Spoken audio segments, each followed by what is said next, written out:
ये कहानी है कृष्णा और राधा की। जो कृष्णा उनका पिता है और राधा कृष्णा की बेटी है, जो बहुत गरीबी में जी रहा था। कृष्णा अपनी बेटी राधा के साथ एक छोटे से घर में रहता था। कृष्णा बहुत गरीब था। वह दूसरों के यहाँ मजदूरी और खेती किया करता था। उसे जो भी पैसे मिलते उससे वो घर का खर्चा चलाता था।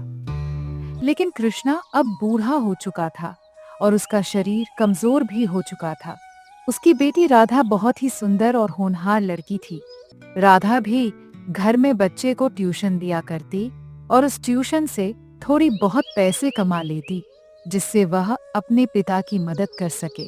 कुछ दिनों के बाद एक दिन कृष्णा मजदूरी करने गांव से बाहर जा रहा होता है।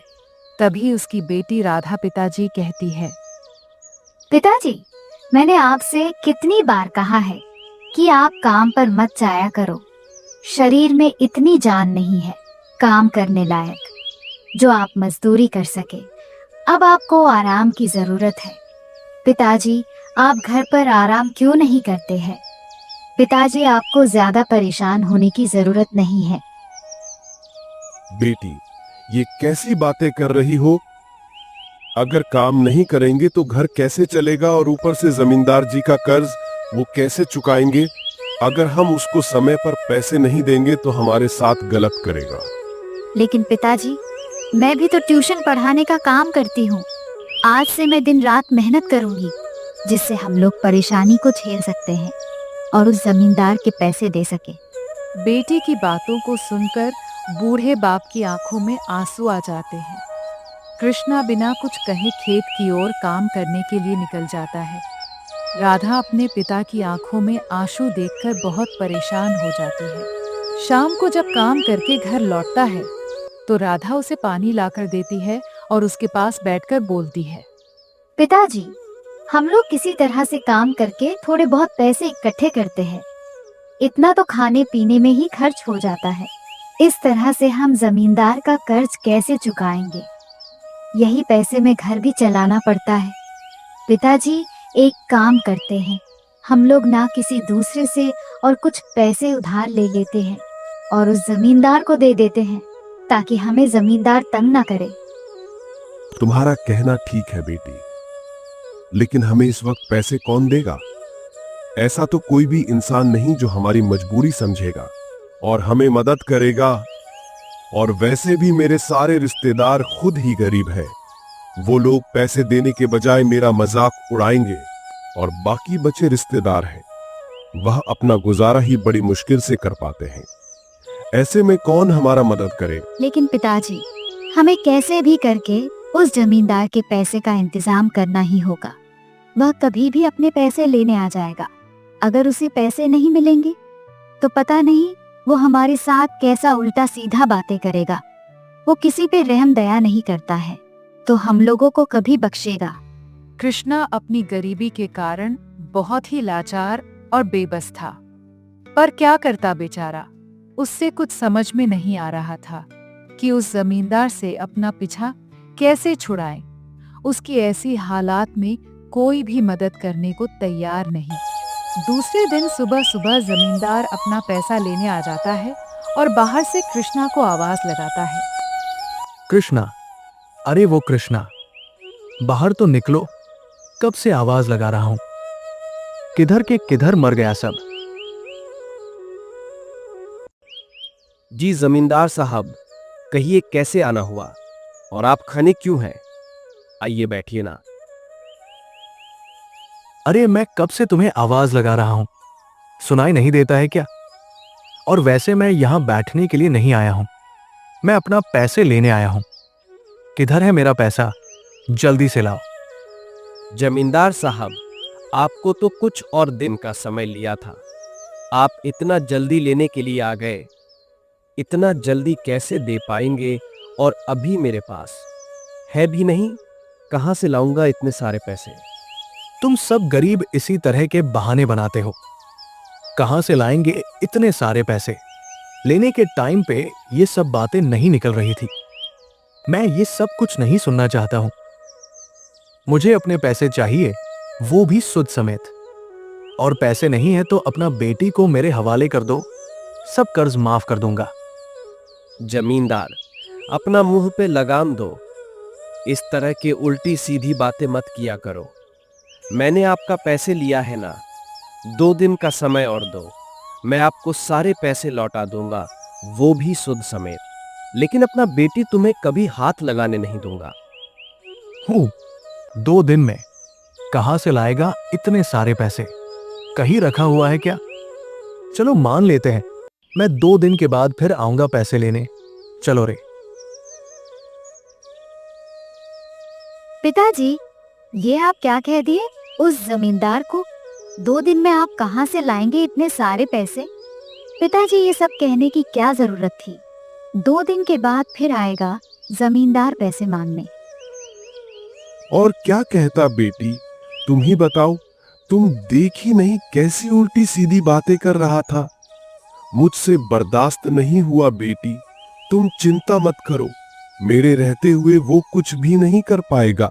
तुम घर के अंदर जाओ, मैं काम पर जा रहा हूं। इतना बोलकर कृष्णा आंखों में आंसू लिए मजदूरी करने के लिए जाने लगते हैं। तभी रास्ते में एक अनजान व्यक्ति मिलता है। उस अनजान व्यक्ति ने कृष्णा से पूछा, चाचा, आप बहुत चिंतित लग रहे हो और आपकी आंख में आंसू भी हैं। क्या बात है? सब ठीक तो है? क्या बताऊं बेटा, मैं एक बेबस और लाचार आदमी हूं जो किसी तरह से अपना गुजारा कर रहा हूं। अच्छा तुम बताओ, तुम्हें मुझसे कोई मदद चाहिए? नहीं चाचा, मुझे कोई मदद नहीं चाहिए आपसे। मगर आपको कोई मदद चाहिए तो आप बेझिझक होकर मुझे बोल सकते हैं। शायद मैं आपको कुछ मदद कर सकूं। और आपने अभी तक मुझे कुछ बताया नहीं कि आप इतना परेशान क्यों हैं। कृष्णा ने अपनी सारी बात उस अनजान व्यक्ति को बताता है।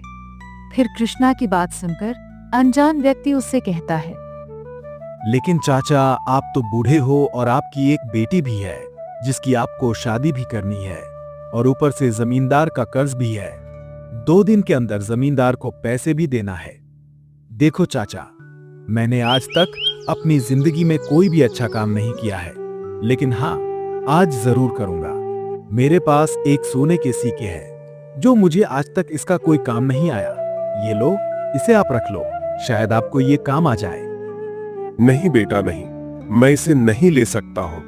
मैं तो पहले से ही कर्ज में डूबा हुआ हूं और ऊपर तुम इसे कर्ज के रूप में दे रहे हो। मैं इसका कर्ज नहीं चुका पाऊंगा। ये बहुत बड़ी रकम है। चाचा जी, मैं आपको ये कर्ज के तौर पर नहीं दे रहा हूं, बल्कि मैं आपको मदद कर रहा हूं। आप इसे मत लौटाइएगा और मुझे चाहिए भी नहीं। एक एहसान समझ के रख लो।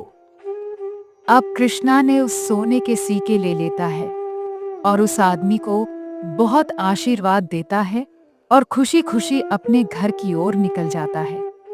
अपने घर पहुंचते ही सबसे पहले अपनी बेटी राधा को सिक्के के बारे में बताता है। पिताजी, आपको ये सिक्के अचानक कहां से मिल गए? कहीं आपने चोरी वोरी तो नहीं किया? नहीं नहीं बेटी, ये सब क्या कह रही हो? तुम्हें लगता है कि मैं चोरी करूंगा? दरअसल रास्ते में एक अनजान व्यक्ति मिला था। उसने मुझे परेशान देखकर पूछा, तो मैंने अपनी सब परेशानी बताया। फिर उसने मुझसे कहने लगा कि एक मेरे पास सोने के सिक्के हैं जो अभी तक मेरे कुछ काम नहीं आया, शायद आपको आ जाए। पिताजी, फिर तो ये बहुत बड़ा कर्ज हुआ ना, और तो बहुत बड़ी रकम भी है। इसका कर्ज हम कैसे चुका पाएंगे? बेटी, मैंने भी यही बात कहा उनसे, कई बार मना करने के बाद भी। लेकिन जानती हो क्या बोला उसने? कि इसका कर्ज चुकाने की जरूरत नहीं है, एक एहसान समझ के रख लो। ये सिक्का मुझे वापस नहीं चाहिए। फिर जाके मैं ये सिक्का लिया। अब मैं इन सिक्कों को बेचकर उस जमींदार का कर्ज चुका दूंगा और बचे हुए सिक्कों से तुम्हारी शादी धूमधाम से करूंगा। मैंने तुमसे कहा था ना कि भगवान हमारी मदद जरूर करेगा। हाँ पिताजी, ये तो बहुत अच्छा हुआ। भगवान का लाख लाख शुक्र है जो हमें ऐसी हालात में मदद किए। अब हमें जमींदार से छुटकारा मिल जाएगा। इतने में ही जमींदार पैसा लेने उनके घर आ जाता है और बूढ़े कृष्णा से कहता है, कृष्णा, चल मुझे मेरे पैसे वापस कर दे। नहीं तो तुम अपनी बेटी को मेरे हवाले कर दो। तेरी बेटी की जिंदगी आराम से कटेगी मेरे घर में। जमींदार, ऐसा नौबत कभी नहीं आएगा जो अपना बेटी को तुम्हारे हवाले कर दूंगा। मैं इतना गिरा हुआ इंसान नहीं हूं तुम्हारे जैसा। ये लो, अपना पैसा पकड़ो और निकल जाओ यहां से। वैसे 2 दिन में इतना पैसा तुम्हारे पास आया कहां से? जरा हमें भी बताओ। कहीं से चुरा कर तो नहीं लाए हो? तुम्हारा कर्ज मिल गया ना, अब तुम यहां से जा सकते हो।